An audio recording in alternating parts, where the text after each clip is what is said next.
now. All right. Okay. There's nothing that's you can good. do about it. We're already there. We're already here. So we are Okay. live. We are live now. It's Jane Elliott. So we have. Let me see. Uh-oh. I see it flickering. Let me see. Hold up 1 second. Are you still there? Yes, as much as I've ever been. Okay, cool.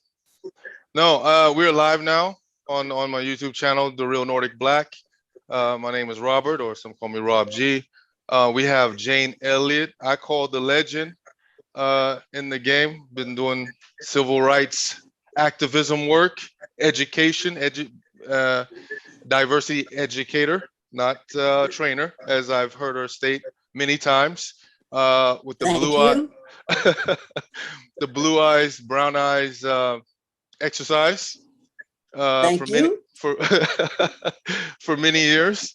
I also I've caught you on the rapper Tip Ti for all of them. Yes. Yeah, his expeditiously podcast. Kind of fairly recently, and also I know that the other rapper, Killer Mike, that you know very well. Right. I've seen you in conferences with alongside Roland Martin, Angela Davis, even on the NBA. I'm an huge NBA fan, and NBA on TNT, the arena. So I saw you on that. Right. I was like, wow. So I was wondering how that came about. But I guess we'll get into that a little bit later. And then also, of course, Oprah, numerous of times, even not too long ago on her own network. The documentary film, A Class Divided, Frontline, PBS. I'm trying to name kind of fairly recent things that I know of. But I know you've been on numerous amount of media sites everywhere, even locally and internationally, probably. I'm wondering, have you been on international media as of recent in Europe or? Yeah. Yes. The Okay. CBC did a film about me a couple of years ago. It was absolutely Okay. terrible. They did a documentary. We did the exercise, and I realized shortly after I got with the group that some of them were hired to be there and to take the thing out to make it not work. So it worked because I know how to do that. But it was perfectly obvious that was a setup. So I don't have much time for the CBC now. Okay, I got BBC, you. BBC. I'm sorry, BBC. Be BBC. careful, Jane. BBC, yeah. Right. No. So can we get into the when you first started? I believe I definitely know because I heard you many times, but for the wider audience, because we have it streamed live to certain Facebook groups. So you have a big mix up of white people and black people alike. Europe out here to get more exposure out here in Europe. The people that don't know of you because of age difference or also, just they haven't heard of you. So I would like to, if you can talk about when you first started and what got you into okay, blue eye, brown eye. I'll talk about the blue eyes, brown eyes. But the first thing we have to talk about, because they may turn you off after I say this. That's so I okay. might not have to answer any questions. Oh yeah, they probably will, because you are not black and I am not white. Black and white are polar opposites. They are words that came up during the Spanish Inquisition to decide who deserved to die. During the Spanish Inquisition, they were Torquemada and company were going around the world trying to turn everybody into Catholics. So they were killing those that they thought couldn't possibly be Christians. Finally, they realized that they had killed a bunch of Christians, and then they knew that you couldn't tell what a person's religion was by looking at them. So they said, okay, we've got to find another way to determine who deserves to die. And they set upon skin color. And they used the words white because it is the color of goodness and saintliness for those who were less colorful, and black for those who were more colorful. In the dictionary, white means sinless and pure and great and good. Pure and good. In the dictionary, black means savage and evil. So here we are set upon this journey, and it's a total lie. There are no white people and there are no black people. I am classified as white, but you can see the color of my hair, which you know is white, and I know is white. I don't want to admit it, but it is. And the color of my shirt is white. My skin is not. Your shirt is, it looks to me like it's black. Your skin, I can tell where that shirt ends and your skin begins. So we've got to stop calling people white and black. Those are polar opposites. They set us against one another from day one. The word, if you don't have enough iron in your blood to keep you healthy, you're called anemic. If you don't have enough melanin, which is the chemical in your body, which gets your skin its color, if you don't have enough melanin in your body, you ought to be called melanemic. And if you have more melanin in your body, you should be called melanaceous, which is a lovely thing. And if you have a lot, you're melanotic. And the word melanotic is in the dictionary, and it means close to black. But it doesn't mean black. It just means you have a lot of melanin in your skin. You're melanaceous, and I'm melanemic. There's no judgmental statement there. Black and white are polar opposites. We've got to stop using them, because the minute you call a child black, you say, and go to the dictionary, little boy, and look up what black means. And he'll see that the first, we have to stop this. Go to the dictionary, little white girl, and look up white means. And then we have to be pure and good. What a lot of nonsense. It worked in the 14th and 15th century when people were ignorant. But you need to know that the word race, meaning a member of a particular group, only came out of France in 1580. Before 1580, there was no discussion of race as a particular group.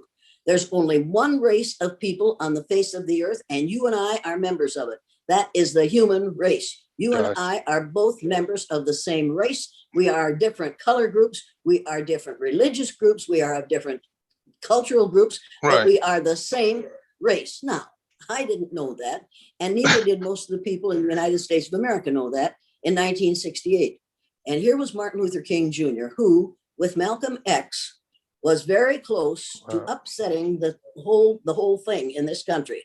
Malcolm X believed in violence. Martin Luther King believed in nonviolence. They killed Malcolm X because of his violent nature. And here comes Martin Luther King Jr., had been one of my third graders' heroes of the month in February because of what he was doing to make things better for all of us. And he was killed on April 4th. I had to go into my classroom the next day and explain to my students why the person that we had chosen as one of our heroes of the month was dead at the hands of an assassin. He wasn't killed by an assassin. He was killed by a person who was hired by the federal government to take out a problem. And the problem was the power of Martin Luther King Jr. If he and Malcolm X had gotten together, and if you haven't read the book Martin and Malcolm in America, you better get it and read it, because those two men were coming much closer together in their philosophies, and they had to die. The government knew that they didn't what they did. Yeah, this is what happened. As you can look it up, and history will prove this. So here we are. I'm going into my classroom, and I'm going to teach the Indian unit, and we're going to learn the Sioux Indian prayer that says, and incidentally, those people didn't come from India. They should never have been called Indians. They came from Africa. Every human being on the face of the earth came from a country in Africa. You have to realize that. And God help me. If you don't know it, I don't know what I can do for you, but you need to realize. She's going in now. She's going in. I'm gonna let her go in. She started out on fire. Look, you see this? Oh, this is the National Geographic magazine. Yeah, see those two girls? They're twins. Absolutely beautiful. Would you call them biracial? In the world today, I think that people would call them biracial. In the past, they might have. In the past, they called them mulatto. But you know, the language changes over time. Not enough. Which of these people? Which of these parents do you suppose came from outer space? Zero. The father or the mother? Zilch. Well, zilch, of course. These girls are not biracial. Their parents were of the same race, the human race. Instead of calling these two girls biracial, we could call them mosaic. A mosaic is an art form that is new and beautiful and unique and made of many different elements. That describes these two girls. We've got to stop using the language of racism if we're going to stop racism. All right, getting right along. Right. We're going to lose this during the Go, Sioux go prayer. ahead. I like It your said, speed. I "Oh, like great." it. Sorry, but we got to get this done in a hurry. I don't have a lot of years left. Anyway, we're going to learn the That's why I Sioux reached out prayer to that you. said, "Oh, great spirit, keep me from ever judging a man until I've walked a mile in his moccasins." That was going to be our lesson for the next day, because that's what the Sioux Indians prayed. And they prayed that way because a white missionary had taught them how to pray that way, while that missionary was judging them on the basis of the color of their skin. But you see, that's what we do in this country. We alter the environment to fit our needs. That's what we melanate. In this country too, worldwide, I have to admit. I know that I have relatives who are of Norwegian descent. Help me, Lord. I'm perfectly happy with them. They're lovely people, but they thoroughly, totally believe that white people started in the Caucasus Mountains. If they had begun there, they would have died there because they couldn't have lived through the first winter. Get over it. those first modern human beings left the equator and managed to populate every landmass on the face of the earth. Now you have to get this magazine, and if you don't get this magazine, right, and look at this map in this magazine. See here, everybody check it out. We all started. Right there's where we all started, and South those folk in several waves managed to populate every landmass on the face of the earth, every one. Right. Now, they did it without any modern technology. How did they do that if they were as dumb as we have accused them of being for the last 300 years? Now, if we would put this map up in the school, in every classroom, and say to our students, here's where y'all came from, folks. Here is where every human being on the face of the earth originated. If we would put that up in classrooms, we could do away with racism in 2 generations. Because we could teach the truth, and we could teach that every one of us came from somebody who looks like you but was darker than you. Make no mistake about this. We have done all of us a grave disservice by believing the lie of several different races. So I'm going into my classroom. I decided the night before, because I had washed and dried and ironed the teepee that we had made the previous year, the night before, and I was going to put it up in the classroom.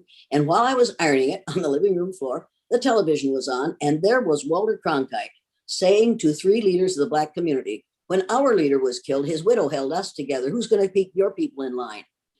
And I was curious. I thought, does he think that JFK was the leader only of white folks? Who's going to keep your people in line? As if your people, as if Native Americans and Blacks aren't my people.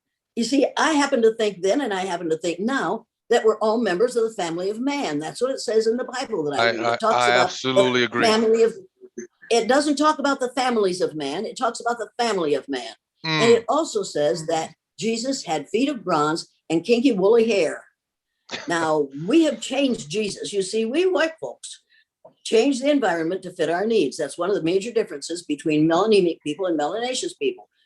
We come into an environment, we change the environment to fit our needs. When people of color come into a new environment, they immediately change their needs to fit the environment. This is the way it is, and history has proven this. Okay, so I've listened to Walter Cronkite, and that night I turned the channel, and there was Dan Rather saying to 2 Black males, don't you Negroes think you should feel sympathy for us white people because we can't feel the anger that you feel at this killing? And I thought, sweet Jesus, does this man not feel anger at the killing of a man whose only aim in life was to bring us hope? That's all he wanted to do, was bring us hope to get us out of this mess. For me, their language was pretty direct, more direct back then. More blatant. We were all more direct back then because we didn't have all these sociologists and psychologists describing unconscious bias and conscious bias and all the polysyllabic words that we use today to explain away racism or to make white folks feel like it's not their fault. It is our fault. As long as you don't learn it, it is our fault. Okay. So after Dan Rather made that statement, I rolled up the teepee, I threw it into the closet. I decided that the next day, not only was I going to teach my students the Sioux Indian prayers, I was going to arrange to have it answered for them. Because you see, I was born in 1933, the year that Adolf Hitler and Franklin Roosevelt came to power in their respective countries. And I remember my father being absolutely furious for the first 12 years of my life as he watched what Adolf Hitler was doing and what this country wasn't stopping him from doing until 1941. He could have gotten away with that if he hadn't torpedoed an American ship, naval ship, a U.S. naval ship. He would have gotten away with what he was doing, because Franklin Roosevelt, when people said to him, "What are you going to do about Hitler?" he said, "Leave that man alone. He's dealing with a problem the rest of us don't want to deal with."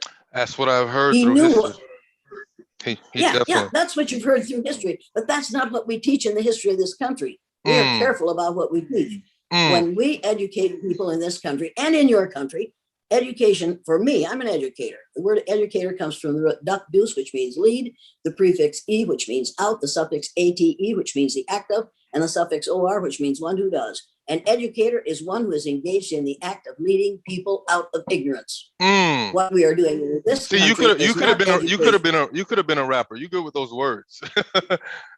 Yeah, see, I think somebody should make a rap song using those very words. And then these kids, these 14 to 16-year-old kids, will go into the classroom. And when the teacher stands up in front of the room, the first day of school, and says, in a diverse population, when I see people, I don't see people as black or brown or red or yellow. I just see people as people. When that person says that, some kid that's heard that rap song is going to say, "You got it wrong, lady, and I ain't listening to you anymore." Because we need to tell teachers to stop lying.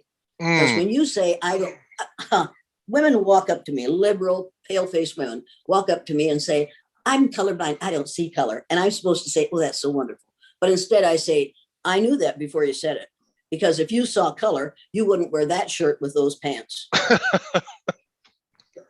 And you certainly wouldn't have your hair that color. And they just get furious. "You don't understand what I'm saying." I say, "I know exactly what you're saying. What you're saying is you can't stand to look at someone whose skin is a different color from your own." Now, if you can't see the largest organ on my body, which is my skin, or inch by inch, then you have a problem. Do not bring it to me, and do not take it to anyone else, because you are flat out lying. And I won't allow you to lie. I won't stand here and say, "This is a case of microaggression, isn't it?" No, this isn't microaggression. This is macroaggression, and I don't want to hear it anymore. Okay, so I decide to split my class. I decide to do what Hitler did. One of the ways they decided who went into the gas chamber during the Hitler years was when you mention that, you mention that name, the raises eyebrows everywhere. Hitler. Yeah. Well, it should raise eyebrows everywhere, because you see, I recognize Hitlerian behavior when I see it. And I started seeing it in this country the day Donald Trump got elected to the presidency. And I wrote myself a letter in the notes on my computer and said, "Now we are in another Hitlerian era. I didn't think this would ever happen again." And I read through that a couple of weeks ago, and I thought, "Oh my God, I do remember what I said." But then I thought I was crazy. And then I read some of these Europeans over here, they're like, I swear, I'm sure some Europeans right now in Norway that are tuned in haven't seen a white lady in America talk the way and as blunt as you do. Because over here in Europe, they're a lot more flowery in their language, and they're not careful. as blunt. I'm not careful anymore. At my age, I don't have to be careful. Absolutely. And as long as I'm telling the truth, if you can't stand the truth, that's your problem. Don't blame it on me. Europeans let this fool have his way. And we would be a different world today if Hitler's people hadn't. Well, thank you. But you need to realize that I recognize Hitlerian behaviors when I see it. And this is what's important about what happened on January 6th in the Capitol building of the United States of America. The kids who watched that are going to remember it. And 30, 40, 50, 60 years down the line, when it starts to happen again, and when another ugly Trumper rears its ugly head, those young people who will then be middle-aged are going to say, wait a minute, back the truck up, fellas. We've seen this before, and we aren't going to go along with this. But we have to educate in such a way that they recognize that, no, that wasn't a group of people just come to visit the White House. That isn't what one of our, that's the story that is being told by Republicans right now, because they are all indebted in some way to Donosaurus T. Rump. And I don't call him Donald Trump because He acts like a dinosaur, T-Rex, so I call him T-Rump. He I has a heard you. mouth that looks a face. He has a mouth. Go What ahead. now? He has a face that looks like a rump, and we won't discuss his mouth, okay? Because from it issues nothing but flatulence and excrement. We have to realize that what he says has no validity, should have no validity for anyone on the face of the earth, because he is an absolute liar. Now, I didn't know he was a liar. I didn't know about Donald Trump. The day I went into my classroom and discussed the killing of Martin Luther King Jr. with my kids, and we discussed the things that we had discussed all year about hatred and about racism, about the things that people ought not to be doing. And I finally said to them, do you have any idea, these 9-year-olds in all white, all Christian Riceville, Iowa, do you have any idea how it would feel to be something other than white in this country? No. Would you like to know? Yeah. It was like, this would be fun. We could do that. That looks like fun. I said, you want to do this for a day? Yes. Are you sure? Absolutely. Oh, I said, okay. Today we're going to judge people by the color of their eyes. And he went, oh. I said, boys and girls, do you want to do this or not? Yeah. I said, all right, let's be honest about this then. Blue-eyed people aren't as smart as brown-eyed people. They aren't as clean as brown-eyed people. They aren't as civilized as brown-eyed people. And immediately, those brown-eyed people began to pick out differences in their blue-eyed peers that proved the truth of what I was saying. It was the scariest thing I've ever witnessed. Wow. One of them was always late. Well, she's blue-eyed. That's the reason she's always late. He's not a good listener. That's because he has those blue eyes. They did it immediately. It didn't take 5 minutes. It took a few seconds. And I said, all right, you blue-eyed people, move your desks to the back of the room. Brown-eyed people, move to the front of the room. We got them all together again. And I said, now, boys and girls, blue-eyed people aren't as smart as brown-eyed people. They aren't as clean as brown-eyed people. They aren't as civilized as brown-eyed people. And at that point, little Debbie sitting in the front row, brown-eyed Debbie, looked up at me and said, how come you're the teacher here if you got them blue eyes? And I thought, oh my God, there it is. This kid now, because of the color of her eyes, has the power to argue with me, to confront me, to contradict me. And there's nothing I can do about it because I have told her that she is superior to these blue-eyed people and therefore to me. I learned in that moment what it feels like to be a person of color who's in a classroom where you have to educate students who believe, because of the color of their skin, that you aren't as smart as they are. I was absolutely dumbfounded. And then Alan Moss in the back row stood up and said, Debbie, if she didn't have them blue eyes, she'd be the principal and the superintendent. They're both brown-eyed. He didn't know what color their eyes were, but he jumped to that conclusion because he needed to support the person in power. And he would do whatever he had to support the person in power, while not condemning his brown-eyed peer, not condemning his blue-eyed peers, but letting everybody know that it was just because of the color of my eyes that I didn't know any better. I learned more in that moment than I ever learned in a child psychology course, and more than teachers who are in child psychology courses today are learning, because I found out what it feels like to be on the receiving end of that nonsense. That's the way the day started, and it got a real practical worse. Experience there. A real practical experience. John Dewey, a great educator, said, we learn by doing. And I taught my students how dangerous racism is, discrimination based on race particularly, how dangerous that is by allowing them to experience it for a day. Those brown-eyed kids learned more than that day than I had ever learned in 3rd to 12th grade, or throughout the years I spent in college, because those kids found out how it feels. And that was the thing when I first heard about these exercises. I thought they were high school students. I didn't realize that they were 3rd graders that you started with in 68. You see, we start with racism in this country pre-birth. Right. We don't wait until you're born. True. We treat women of color differently while they're carrying those children, and when they're in the delivery room, the treatment is extremely different for women of color and white women. And I've had that experience 4 times. I've been delivered 4 times. I had babies delivered of me 4 times in the delivery room, but I was never treated unfairly. I was never treated badly. But I have Black friends, what we call Black and melanaceous friends, who say, I wish I had had the treatment you had. I wish my child had had the treatment your child had. If he had, he might still be alive. Wow. I know there was a book that somebody's written about it called Medical Apartheid. Well, at least one of the books I heard about, and several, I'm sure. It's insane. Right. And it doesn't just go on in the United States of America. It goes on all over the world, where there are people who are melanemic, who are afraid that they're going to lose their majority status in the country in which they live, and they will do anything to keep that from happening. You need to realize that only 18% of the people on the face of the earth are classified as white. Did you know that? I knew that, but 18%. the listeners, some of them, I don't know if they heard, they know that. Most white people don't know that. They think that we have all the power. We don't have the power. We don't have the numbers. And I watched my students, my brown-eyed students, become that day what they had learned to be from people like me.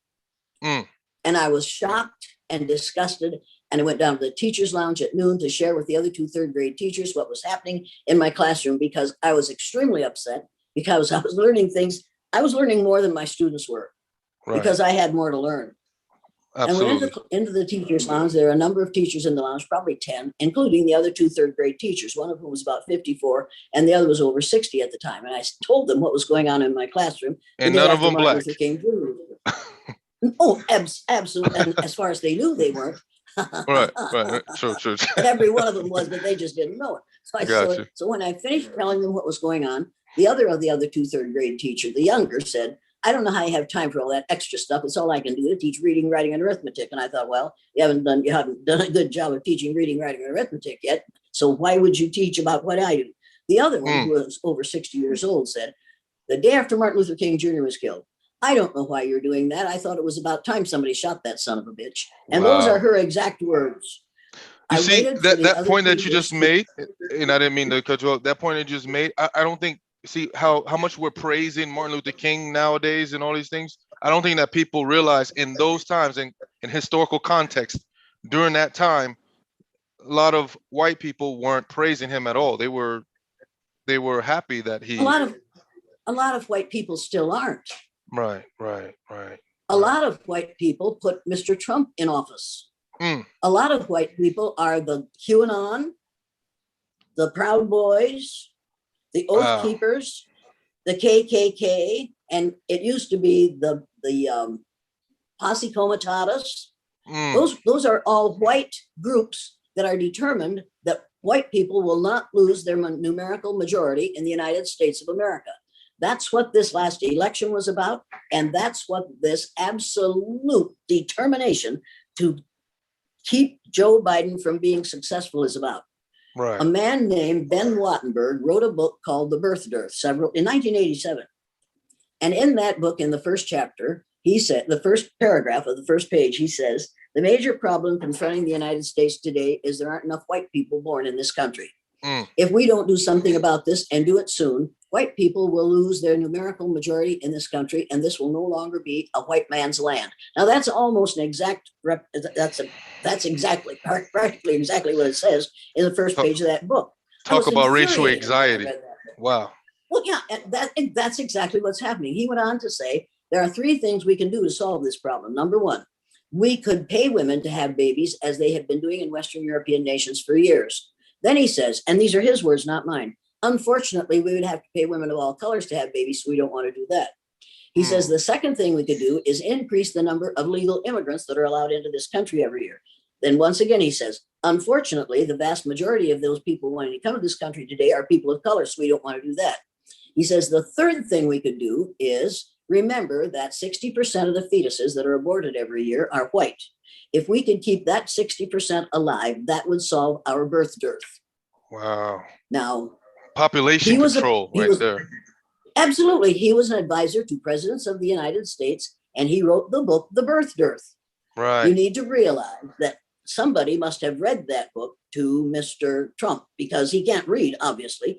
Because if you watch it, we won't go into that, but somebody must have read the book to him. And so we have a wall along the border, the southern border of the United States. And he said flat out 4 years ago, we've got to keep those brown-skinned people out of this country because brown-skinned people reproduce too rapidly. He was absolutely determined not to see the statistics that we know are out there that say that within 30 years, white people, so-called white people, will be a numerical minority in the United States of America. And one way to keep that from happening is to keep brown-skinned people out, he thinks. And the other way is to take away a woman's right to choose to have an abortion. That's when we get into the eugenics, Planned Parenthood conversation in a way. Absolutely, absolutely. So during his 4 years, he closed most of the Planned Parenthoods in this country, except those in black sections. And people don't catch on because we are ignorant. And we are content to stay that way. The main problem in the United States of America is, but the main problem in this country and your country is self-imposed ignorance. Absolutely. Self-imposed ignorance. The books are out there. The information is out there. We could read and educate ourselves if we chose to. We prefer to remain ignorant. And speaking of ignorance, I heard you say when you try to compare ignorance with white privilege, and from what I've heard in one of your discussions, that there was a lady named Peggy McIntosh in the what year was it? 93 or 1987? 1987. Oh, 87. Year. Okay, excuse me, 87. Yes. Where the woman that coined the term white privilege, Peggy McIntosh, and you definitely disagreed with her terminology there. She's written a paper, and people are quoting it all over the world. And I think, oh my God, think about what you're doing. And I've got a copy of it here, and I don't want to read it too because I don't have time. But if you get on the net and look up Peggy McIntosh's list of white privileges, and except for the first 5 statements, which she is trying to alter and didn't do a good job of it, each of those statements says, I can do this and this and this and not have a problem because of my race. I can do this and get away with it because of my race. I can do this because of my race, because of my race, because of my race. Evidently, in 1987, she thought that there were several different races, and her race is what gave her the right to do all these things. She called it white privilege. There are no white people, except if you want to see white people, go to Google Tanzania and look and see what happens to people who suffer from albinism and are white in Tanzania. It will blow you away. Nobody wants to be white. Believe me, that's too difficult. You don't want to have pink eyes. And the whole thing, you got to read it. Anyway, so she writes this paper about white privilege. It was misnamed. It should have been called Unearned Advantages because of ignorance about skin color. Because that's what that paper is all about. Unearned advantages as a result of ignorance about skin color and about race. Speak plain now. So, well, hey, it's time to stop lying to ourselves. There's a book, a wonderful book called The Myth of Race by Robert Wald Sussman. And if you would just read the first chapter and the first page of the last chapter of that book, you would find out just that amount of it. If you just read that amount of it, you would find out that this whole thing is based on not a myth. He called it the myth of race because if he had called it the lie of race, he couldn't have gotten it published, and no white folks would have read it. But if you call it the myth of race, then that dignifies it. A myth, you understand, is something we make up to explain something we don't understand in nature. A lie is something we make up to justify our unacceptable behaviors. He had to call it the myth of race in order to get people to read it. I read it, and then I read it, and then I read it again, and then I bought 3 more copies of it. And whenever somebody comes to my house, I say, especially one of my kids, take this book and read it. Now you read this book. They take it, and I'm sure they put it in the bottom of their closet. But if enough of us would read The Myth of Race by Robert Wald Sussman, I got it on Kindle, actually. We could educate ourselves out of this mess. Because what we are paying billions of dollars a year for in this country and in every other country is the indoctrination of our students, to indoctrinate them into ideas that will make them good so-called Americans or good Norwegians or good British or good whatever. Yes. It's time for us to make them good citizens of the world by telling them the truth. And the absolutely. first truth we have to teach them is there's only one race and we are all members of it. I put my kids through that exercise the first day. That was on Friday.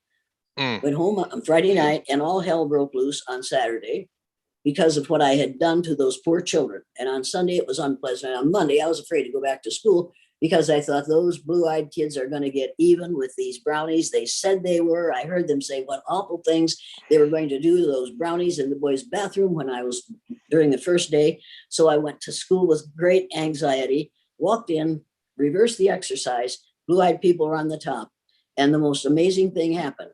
Blue-eyed people were much less vicious to the brown-eyed peoples than the brown-eyed people had been to them. And then Tuesday, before we discussed the exercise at all, they each wrote a 4-paragraph composition telling who Martin Luther King Jr. was, how the child felt on Friday, how the child felt on Monday, and what discrimination is. When they had finished their essays, we got in a circle and I said, now, kids, I need to know. You blue-eyed kids said you were going to get even with those brownies when you got on top. None of you did it. Why didn't you get even with those brownies? And those kids almost in a chorus said, because we found out how it feels to be treated that way, and we didn't want to make anybody feel the way we felt when we were on the bottom.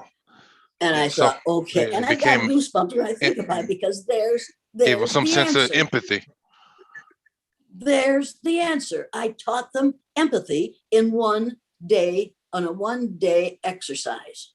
Wow. Now, if I could do that with what I have, I think I had 24 kids that year. I did a third, and that was a third of the class, of the third grade class. If I could do that with a third of the students at the third grade level and change the way their peers felt as a result of being exposed to the kids who had that exercise, we could change the level of racism in your country and mine in a single generation. I have no doubt about that. Correct. I did the exercise every year until I moved up to junior high. And then I did the exercise with junior high students. And I've done the exercise all over the United States and in several other places on the face of the earth with adults who, when it's over, say, white people say, I never had any idea of how it felt to be put in that position. And people of color say, I never knew how good it felt to be on top. For real. That's yeah, for God's sake. And they're all adults who go through that exercise. And they're all people who have been educated.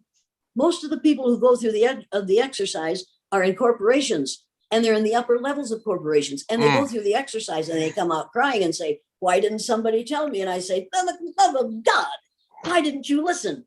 Right. It isn't that somebody didn't say it. It's that you don't know how to listen unless what's coming to you is coming out of a particularly white male mouth. That's the reason you don't know, because we allow melanemic males to literally get away with murder. Yes. Literally, yes, not figuratively, literally. And anyway, so that's the main lesson that my kids and I learned from that exercise. That you don't have to worry. I think the main fear of white people, melanemic people right now, is when people of color get power, they're going to want to do to us what we have done to them. I think we can stop worrying about that. I think people of color don't want to get even in this country. They want to get equity. They want to get what they're promised in the Constitution of the United States, which is equal treatment under the law. That's what they want, and they shouldn't have to fight for it. Absolutely. I don't have to fight for it anymore because I'm a white woman and I'm old. And when I go on a college campus and I give a speech, there are always those 3 little boys down there wearing those red hats on which it says, "Make America Great Again." It means make America hate again. Make no mistake about this. That statement doesn't mean make us great. It means make us hate so that we are easily manipulated. And they're always talking while I'm talking, and they're using their hands like this, and they're making a gun out of their hands, little pipsqueaks. And I stop talking. I say, look, boys, I know what you're talking about. You'd like to see me dead. You can go ahead and kill me. That won't bother me at all. But you need to know that if you kill me, you might make a martyr out of me because of what I do while I'm alive. And then you might have to spend the rest of your life celebrating Jane Elliott Day once a year. Now, do you want to do that? And then they go, no. And they make a cross. I go, no. I say, fine, good. Then shut up and keep me alive and keep your mouth shut while I'm talking. Get used to listening. And they all just, but they've made a big mistake, because when I'm talking to them and saying those things and they're doing this, all the black males, the melanaceous males in the room, are looking around and seeing who I'm talking to. And before I finish my remarks, those 3 guys get over the back of their seats, run down the aisle and get out of the building before I stop my remarks. And I know why, because now everybody knows who they are.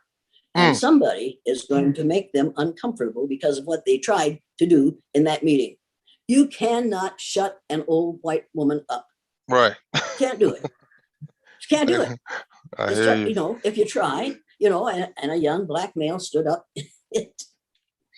A very young man commenced to tell me that I didn't know what I was talking about, and I was just a white woman who was trying to tell black people how to live. And I let him say it. And then we went on with the discussion, and he read off some of the rest of his stuff that he has learned from Donald Trump and the Republican Party. And I finally said, look, how old are you? And he said, well, I'm 20. I said, I was 60 years old when you were born. Are you really going to tell me that you think you know more than I do?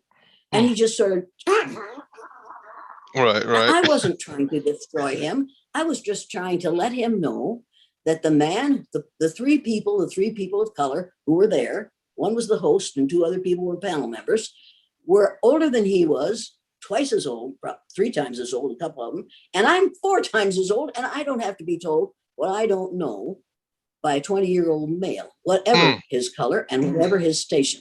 I said to him immediately when they introduced me, I said, you're well-schooled but poorly educated. And that's what's going on in this country. We have a whole lot of people. I've seen a lot of well-schooled. that. Absolutely. Of course, you've seen a lot of it. And most of them are people with advanced degrees. But they've done studies in this country that prove that the longer you stay in school, and not only that, they're so educated in sociologists or whatever as well, and they don't have the courage to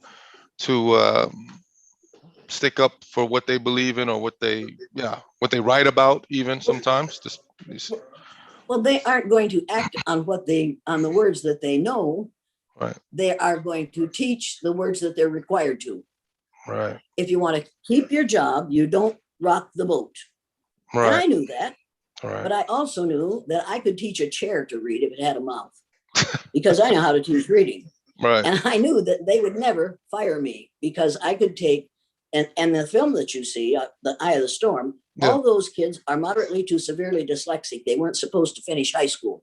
Every one of them graduated from high school except one who was killed in an alcohol-related accident 2 weeks before graduation.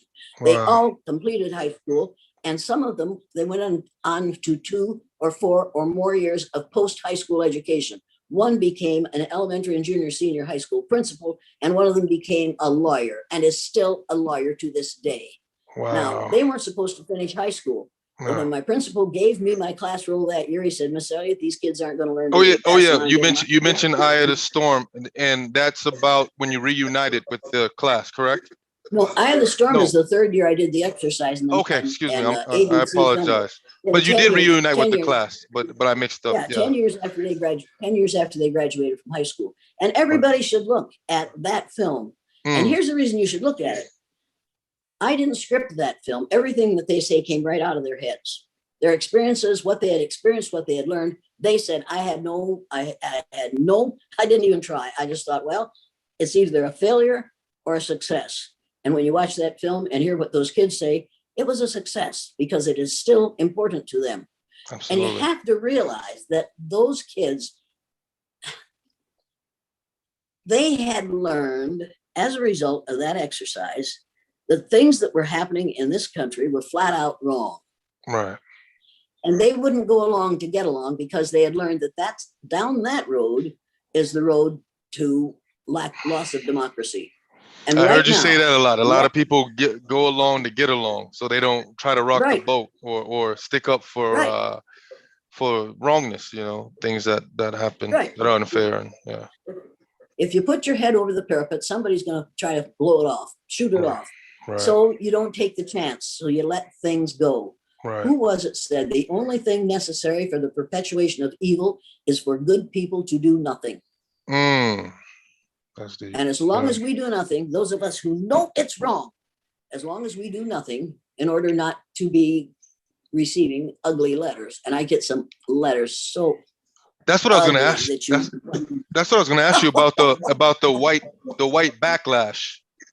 For all those years, and I know you had backlash. It's so amusing to me, not just amazing, but also amusing that one teacher could keep 50 others absolutely in chaos. Right. Because you see, if I was right, they were wrong. And Right. 50 teachers couldn't be wrong. Right. Well, they were, Mhm. because they continued to teach the same old garbage. You Right. can't change the situation. Here's what I believe. I believe that if we're going to use the words like black and white out of the late 1500s, late 1400s, early 1500s, if we're going to use the vocabulary of the 14 and 1500s, then we should use the means of communication and transportation that they learned that they used in the 14 and 1500s. Yeah, I heard you say don't we're using 14th, 15th century English words Vocabulary. in a modern Yeah. in the 21st century. You can't solve 21st century problems with using 14th and 15th century vocabulary. It doesn't work. Right. And if melanemic males insist on doing this, then melanemic males are going to have to start wearing shoes with little thingies on them, and knee-length pants, and powdered wigs. If you're going to talk 15th century, dress and communicate, absolutely, and travel be in it, act 15th like it. century. Go all the way. Go all the way. Either give it up or give it all up. Right. If you're gonna continue to use that language, then behave the way they did in the 15th and 16th century. And women, you'll no longer be allowed to vote, and neither will anybody else who isn't a white male. And that's exactly what they're trying to do in the United States of America today, is to take the vote away from people who might vote other than Republican. That's exactly what's happening. We are making drastic steps backward. We did for 4 years. I think it's going to be better now. Now, I heard you talking about speaking of color and the language, the color wheel that you show. Oh, Lord. You have to.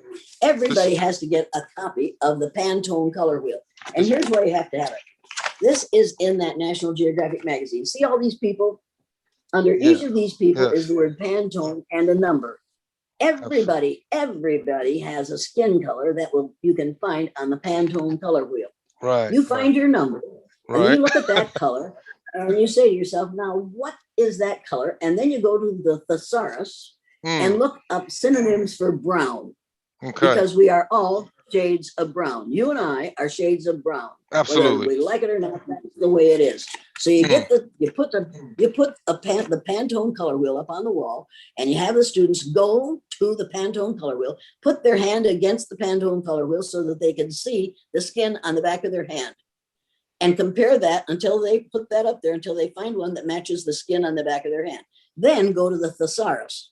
Look up synonyms for brown, and they'll find a word brown, a synonym for brown, that matches their skin color. A couple of women called me several months ago and said, Miss Elliott, from now on, when we have to fill in a form that says race, we're going to put human. I said, that's a great idea, because that's honest. That's all we are. And I said, but what do they don't even have skin? those silly forms over here as much as far as I know. Now, they laugh at Americans. They say, why you guys are still having to designate your ethnicity group?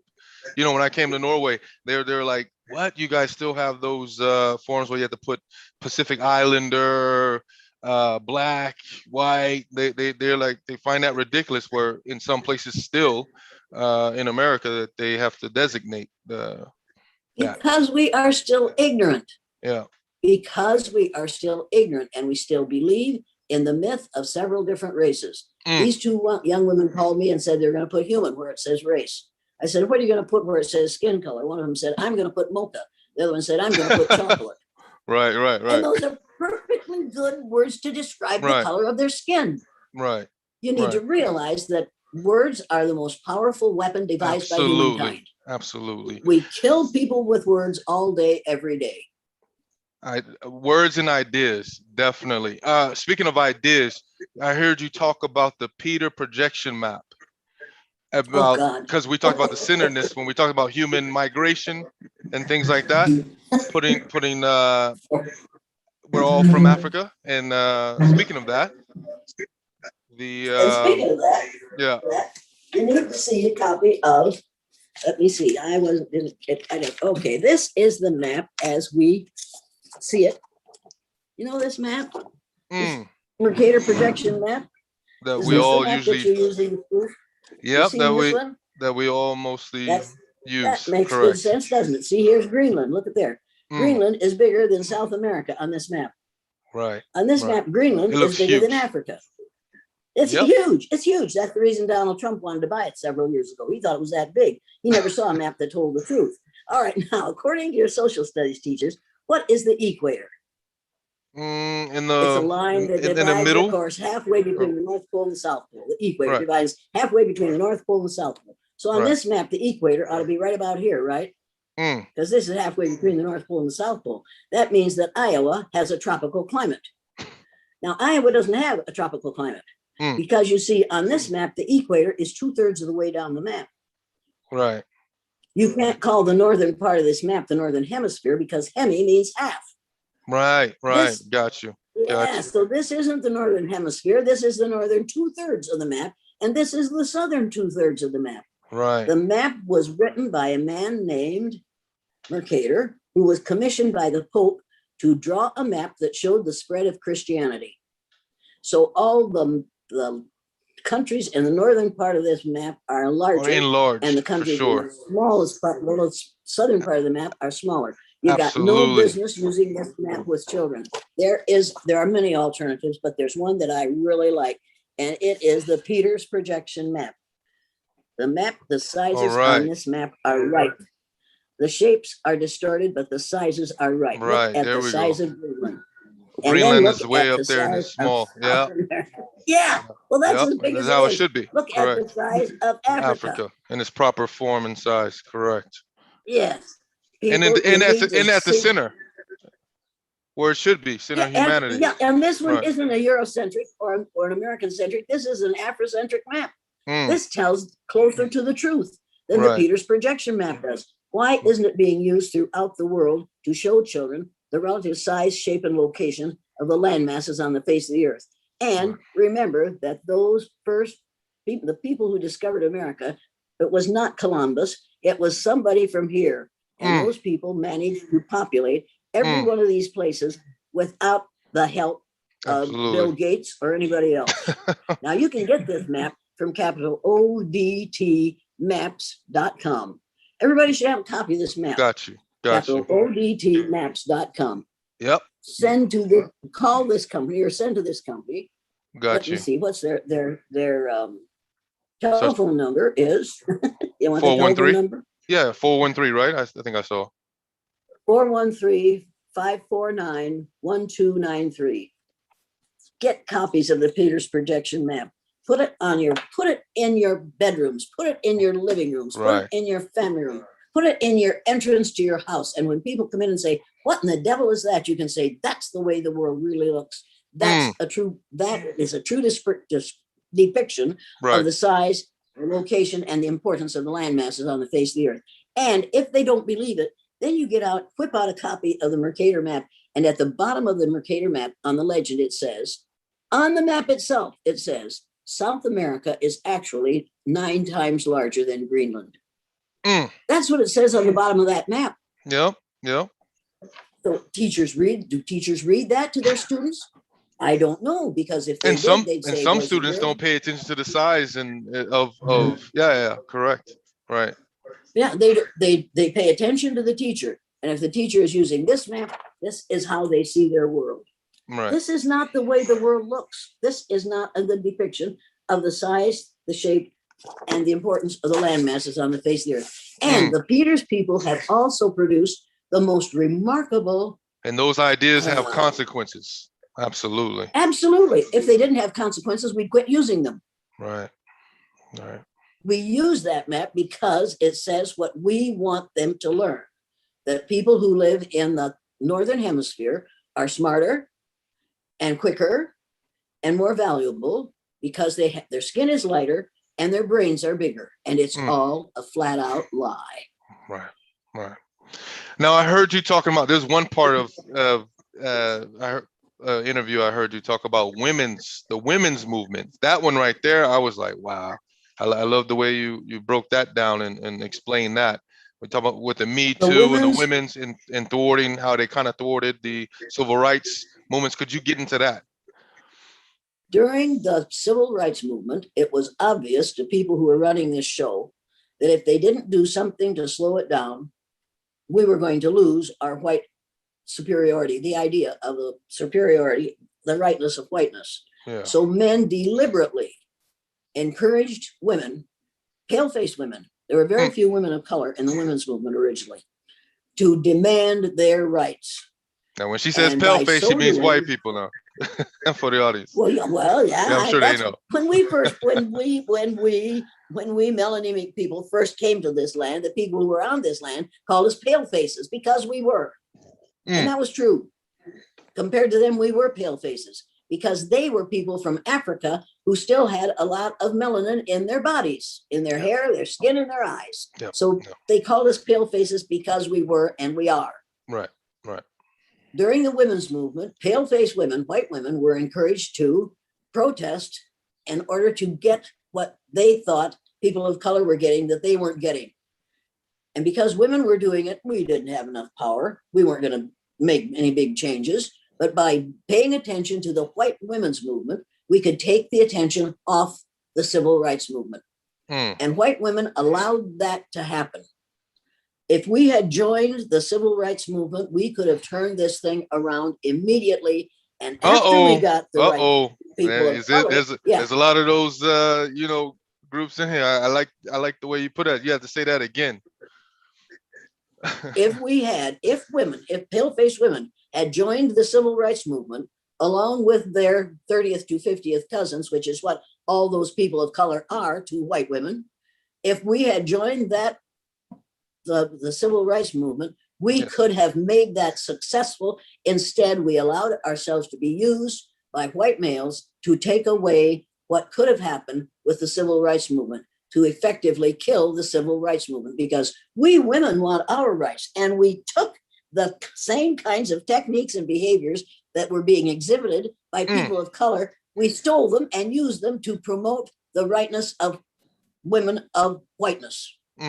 And we're still doing it. We are still, me too. And they help. No, and I remember don't give me me too. There have been no white women have been treated in this country the way women of color are still being treated.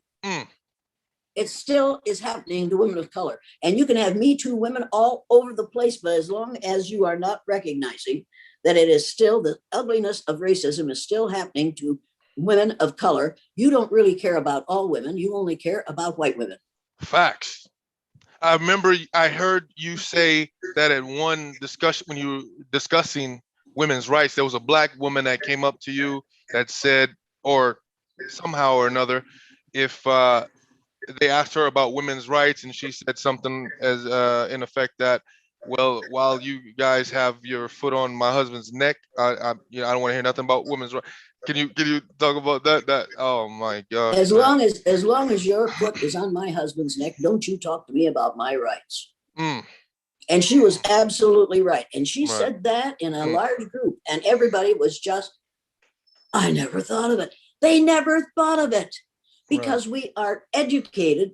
No, we aren't educated. We are indoctrinated with the idea that if a pale, stale male says it, it must be true. Right. And you must not argue with it, because no woman knows as much as every man knows. Now, they kicked me out of the Methodist church in Osage, Iowa, because the minister came out to my house one day, and I believed, and I'm a Methodist, I'm a Christian, make no mistake about it.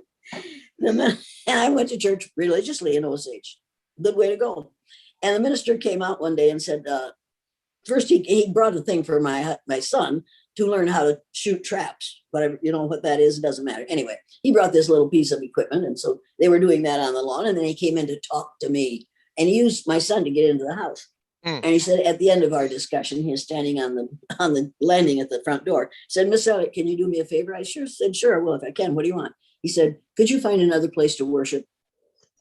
I said, yeah, that's what I did. I said, well, yeah, but I can do that. But why are you asking me to? He said, because my parishioners don't like the way you use words during the service. I said, oh, they don't like it when I call God she and mother instead of father. He said, that's right. I said, well, you see, I think that God is a spirit and has neither gender nor color. But Wow, if you facts. want me Yeah. not to make those statements in the church, that's fine. I won't be to church anymore. And he said, and we live out in the country because when we moved from Riceville, they wouldn't sell us a house in Osage because of what I do for a living. But they would sell us an old remodeled schoolhouse 6 miles from town. Well, next door to it, there is an old Baptist church standing right there beside my house. And he was standing on the landing at my house. And he said, "You've got a church right next door. Why don't you start your own church?" I said, "Well, maybe I will. Would you like to join?" He said, "No, I don't need charge." He almost ran to his car to get away from me. I think he Wow. thought the devil was coming after him. And I stood there and I laughed and I laughed. And I didn't laugh on Sunday morning because I missed going to church. So I get out my Methodist hymnal and I happily sing the Methodist hymns, but I call them herms.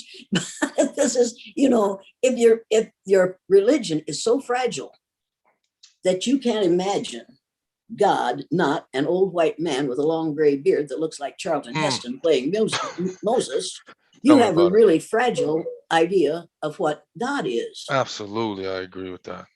Wow. See, I realized that I think there's one book of the Bible that was written by a woman. All the rest of them were written by men who had no concept of what it is like to live as a member of a different Right, gender. sex Yeah. or sexual orientation. See, Right, right. it is, you cannot base your entire existence on the opinions of one group of people. Correct. It doesn't work. Correct. I remember you were mentioning politicians. This is to go to a little bit of different. And you mentioned Bernie Sanders, and I like because usually you always hear people cozying up this and speaking, a lot of nice things about this guy. But you definitely gave a real opinion about him, and I've also heard that little minority kind of opinion. Well, people that were, it might not be minority opinion, but they're staying low key. But you just mentioned him. Could you? I went to a Bernie Sanders meeting in southeastern Iowa with my daughter one day, and she absolutely thought he was wonderful.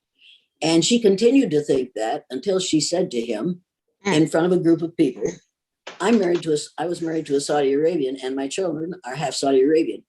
And he stopped talking to her. He dropped her hand. He walked away as quickly as he could.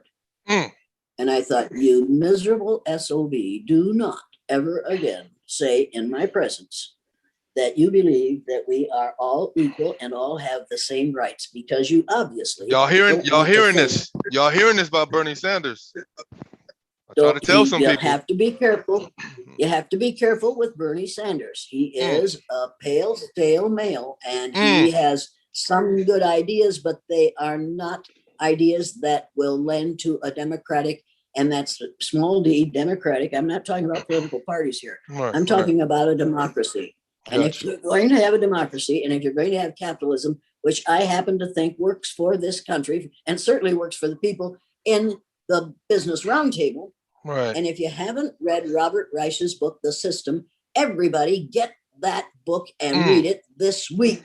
And then you'll understand what is happening in this country. Read The System by Robert Reich. It is absolutely terrifying. You had find out who's running this show. You had even mentioned, he said every time he always talks about that bridge or whatever that he walks across with some civil rights activists or whatnot. But other than that, you haven't really seen him been around and have a black agenda. Bernie Sanders knows which side his bread is buttered on, and so do all the rest of us. He knows what he has to say if he wants to stay where he is. Right. And he'll say and do whatever he has to get re-elected. And in this country right now, or the walks around the so-called walks around the poverty-stricken areas. I heard walks around them, yes, and says, "Too bad, isn't that too bad?" And keeps right on going. Right. Yeah, and then also, what's your thoughts on Hillary Clinton? I voted for Hillary Clinton because it was better than voting for the other one. She didn't get it. And the reason she didn't is because, as far as I'm concerned, Hillary Clinton wasn't ready to be president. She never will be. She wouldn't She wouldn't campaign in places like Michigan because she thought they weren't going to vote for her. So why bother? Right. If the person who wants to be president doesn't think enough of your state and your cities to come and at least make an appearance, why Right. vote for her? True. She lost that election because she didn't go to places where there were people who were undecided. She should have gone there. She should have forced them to look at what they were doing, and they would have done a different thing. They had the opportunity. She didn't give them the opportunity. Right. I'm not sure that she would. I am sure that she would have been better than what we got. Anything.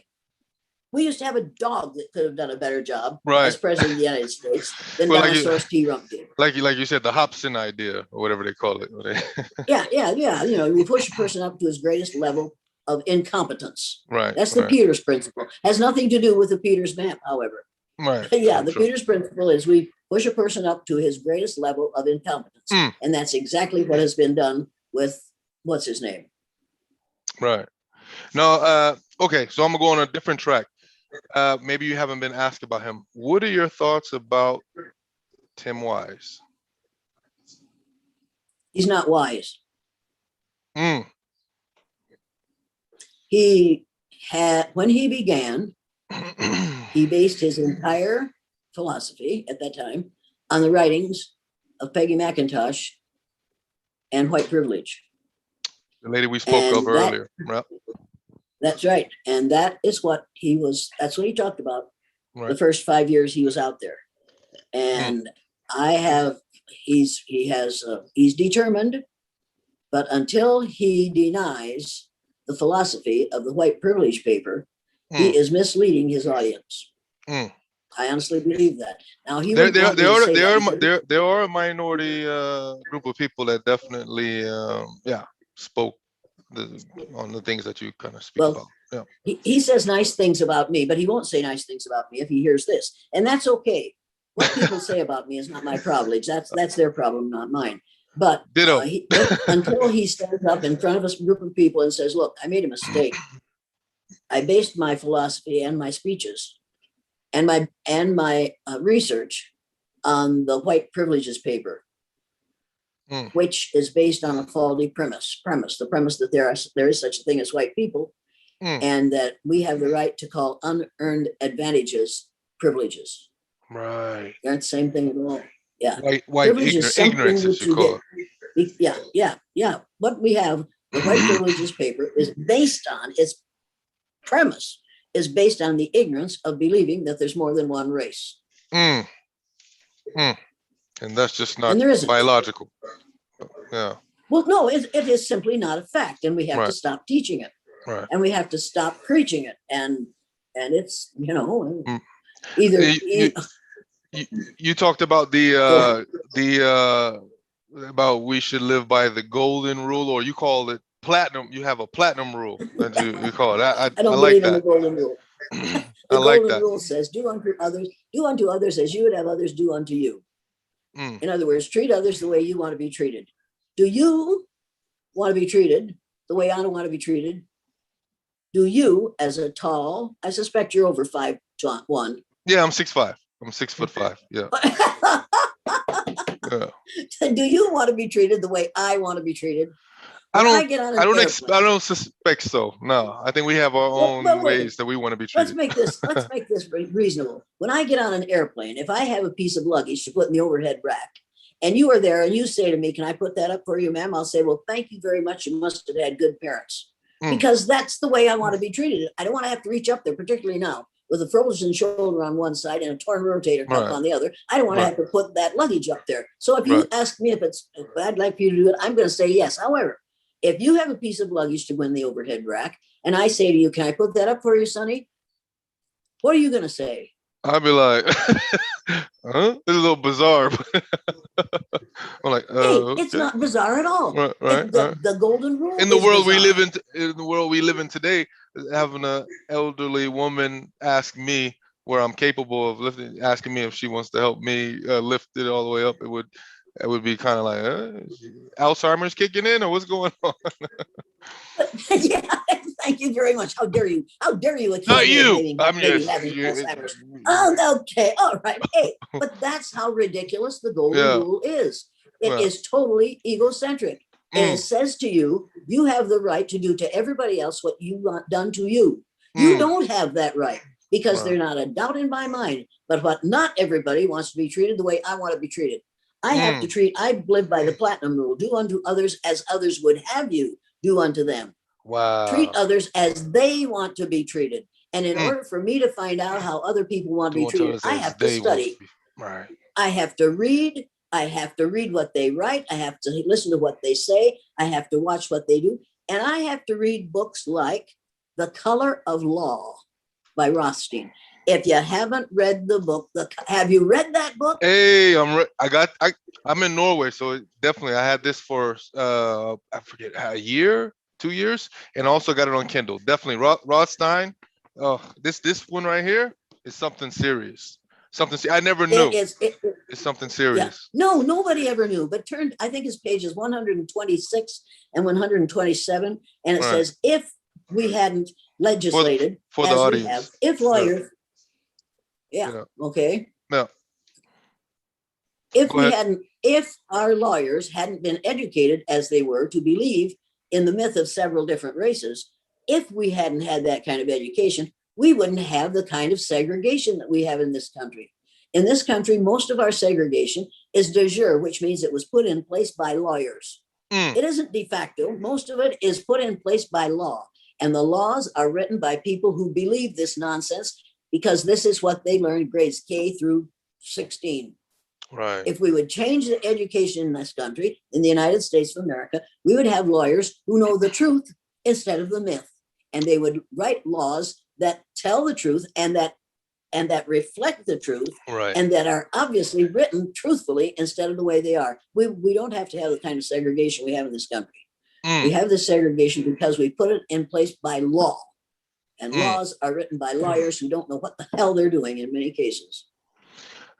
So I want to, I had you just over an hour, so we're going to soon wrap up, because I know you got things to do and other interviews or whatnot. But could you, before we do, could you tell me I always heard you talk about your father on every aspect when they ask you about your heroes and things like that. And for a person that lost his mother a couple of years ago, I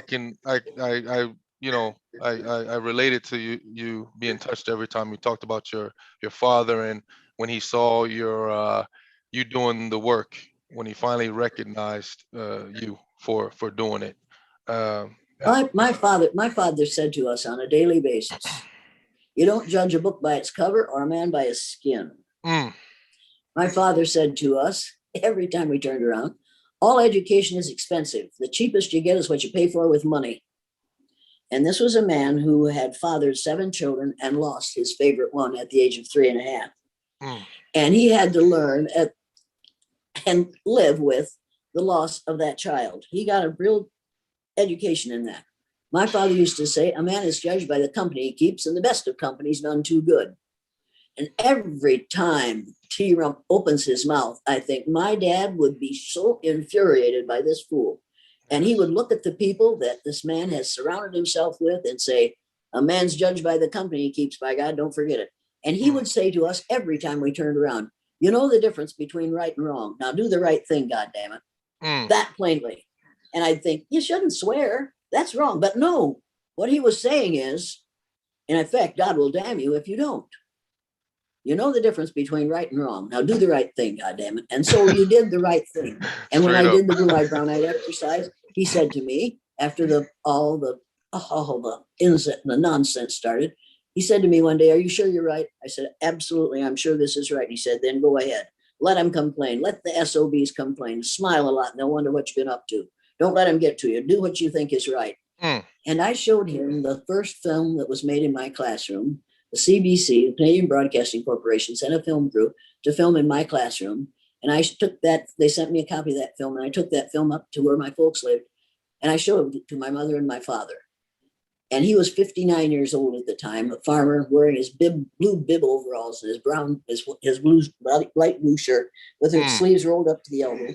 And he stood up after it was over, and he took his red handkerchief out of his back pocket. He blew his nose, he wiped his eyes, and he said, I wish somebody had taught me that when I was 9 years old. I, at that moment, wished somebody had taught me that when I was 9 years old. And if my father had known that, that's what he would have taught me. But he was teaching me that without realizing it. What do Because you? he said, you don't judge a book by its cover. And he was just a very extremely moral, absolutely moral human being. You couldn't get him to tell a lie. He wouldn't do like it. No way. like Maya Angelou, when you know better, you do better, right? And Yeah. and that also is a point, also, that just you're never too old to change, or your thinking or ideas and things. Right. Right. You're never too old to learn. You're absolutely never too old to learn. He was 59, and he would say to us, if you haven't learned something new during the day, don't go to bed until you pick up a book or a magazine or a paper and learn something new. You better learn something every day. So Right. every day to this time, and my God, I'm older than he was when he died. I still, before I go to bed at night, say, what did I learn today? My And mom used to every say, day I learn something my mother that I used to didn't know the say, day before. my mother used to say, a chapter a day keeps the devil away. He'd say what? My mother used to tell me, a chapter a day keeps the devil away. So if I at least read a chapter of something, yeah. That would be awesome. Now, so I guess we're gonna. Is there any? I had a few other questions, but they'll get more in depth, and that's fine. I think we pretty much got everything covered. Have you ever, as far as traveling, you don't travel anymore? Like when COVID and all these things died down, you don't think you would be interested ever of coming to Norway for a seminar alongside Badalora or Robin DiAngelo or anything like that? If there was a setup, if you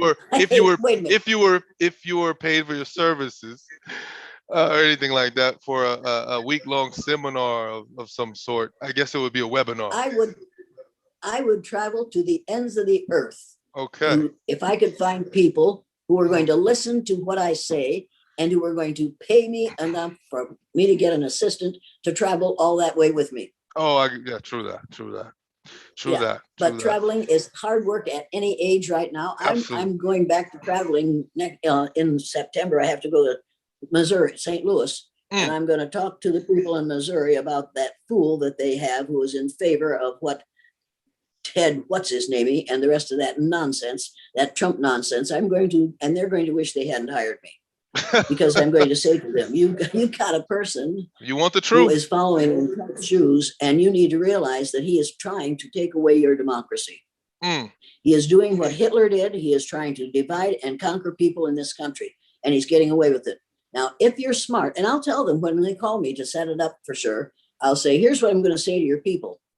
Now, and it's going to cost you this amount of money. Now, you want to decide whether you want to spend that money to have your people angry, because they're going to be angry. Right. And they will probably say, well, maybe we can hire someone else. Right. And that's all right. I do not intend to go and say things that will make people feel good about what happened in this country for the last 4 years. Absolutely. There's nothing good about it. I will not in any way support this maniac that is determined that he's going to run again in another 3 years. And he's going to spend the next 3 years. They're starting to have rallies. He's starting his rallies again this week. To get him back into he's the White House. He's trying to get himself back in there. Yeah, and 40% of the Republicans are going along with it because they aren't old enough to realize what it is he's doing, and they won't read the book When at Times the Mob is Swayed by Bert Newborn. Everybody has to read that book so that they recognize what is happening in this country today. Right. Because what happens in the United States of America today happens in Norway within 3 weeks. So take a year.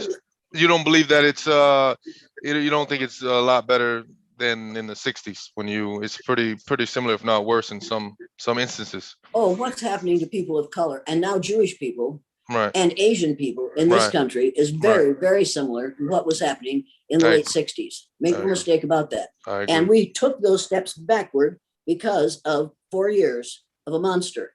Anybody who thinks that one person can't make a difference needs to look at what has happened in this country in the last 4 years and say, whoa, whoa, whoa, whoa, whoa. Right. When somebody starts this nonsense with me, I say, cut the duck up.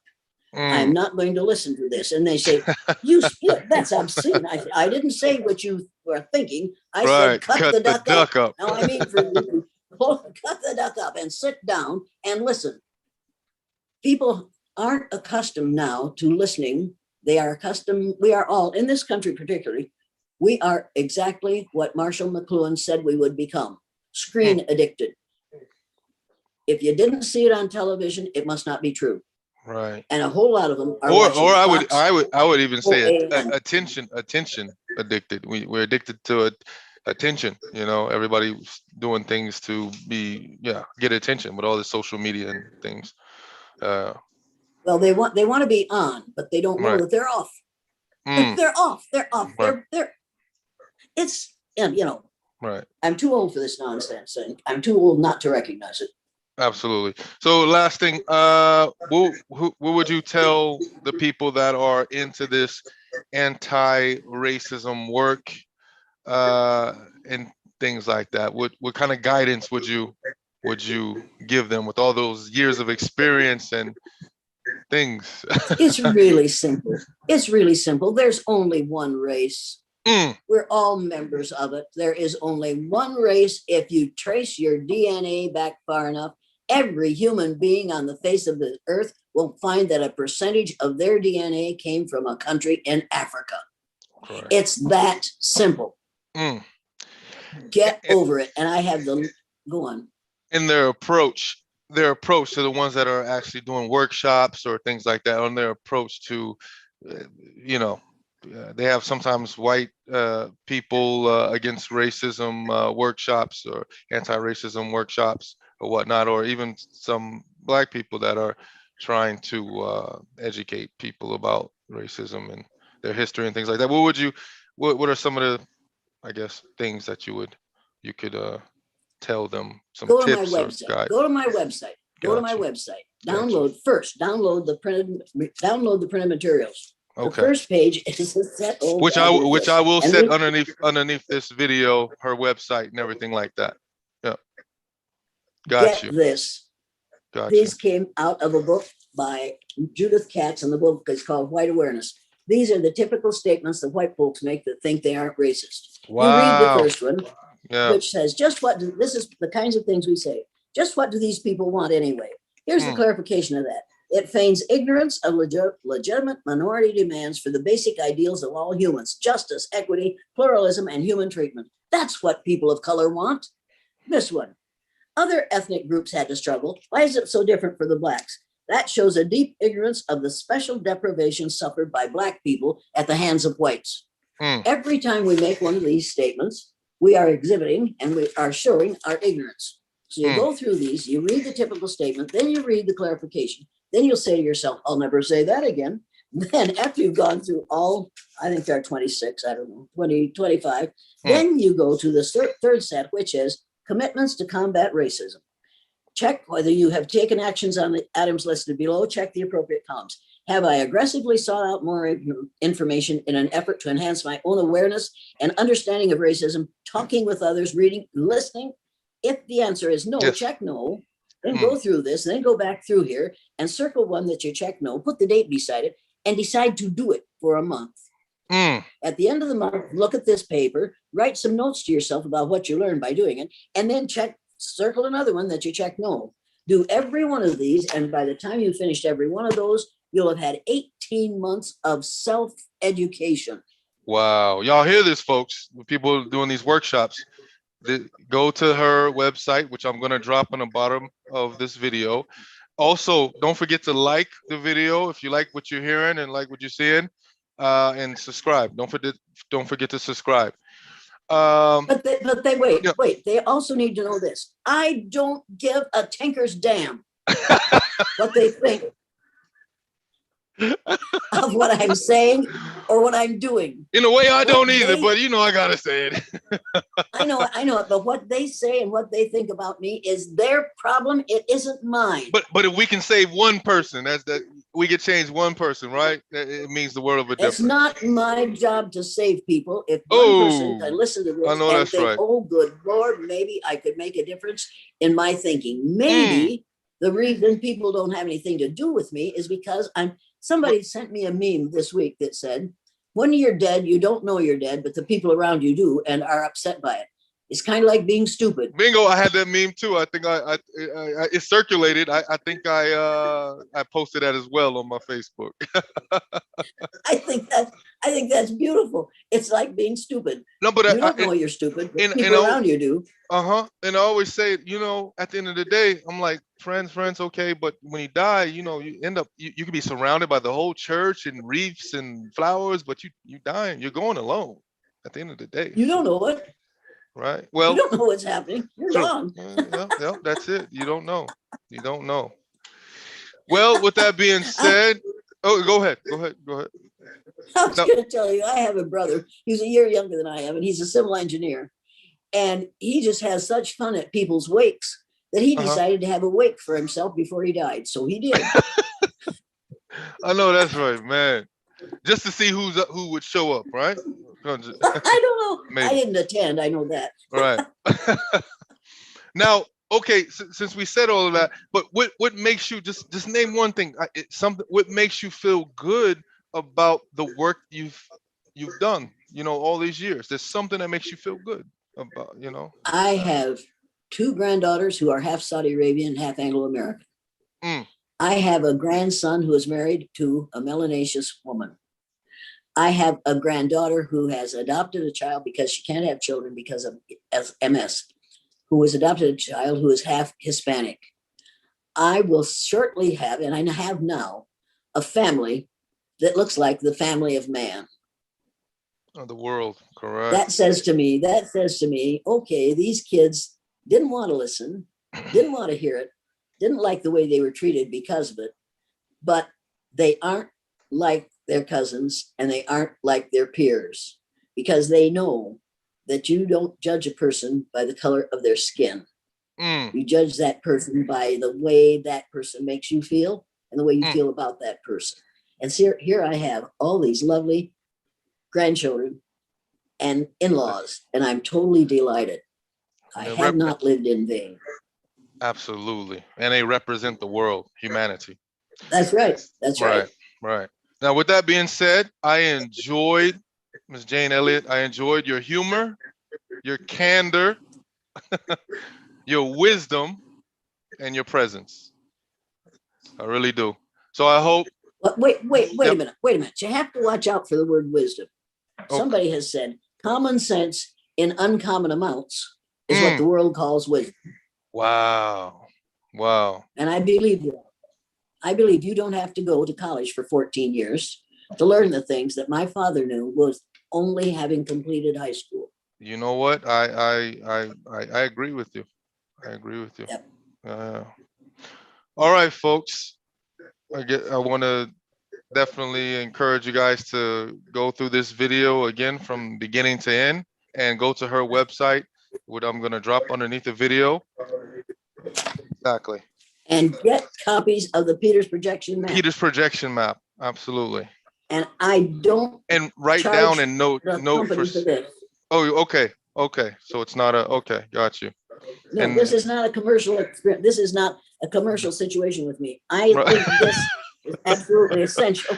I don't get anything out of this except the satisfaction that right now the Boston public schools have put the Peters projection map in all their classrooms because they saw me describe it on the Oprah Winfrey Show. Yeah, that's right. I heard you say that. A lot of the Boston public school systems have that now. Correct. And the rest of the schools need to follow. It's good enough for Norway. Absolutely. It's definitely needed here. Definitely. Okay. We need some of that. We need some of that straight talk. That's why I got you. We need some of that straight talk. We need some of those exercises out here. Really, I would love to see that. That would be awesome. But anyhow, all right. So I will let you go. You enjoy the rest of your day, ma'am. And thank you. Thank you for coming to my channel. All right. Bye-bye. Thank you for giving me the opportunity to talk to Norwegians. Absolutely. Thank you. You're most welcome. All right. Bye-bye. Let me see. I'm leaving now. Yeah, we're leaving.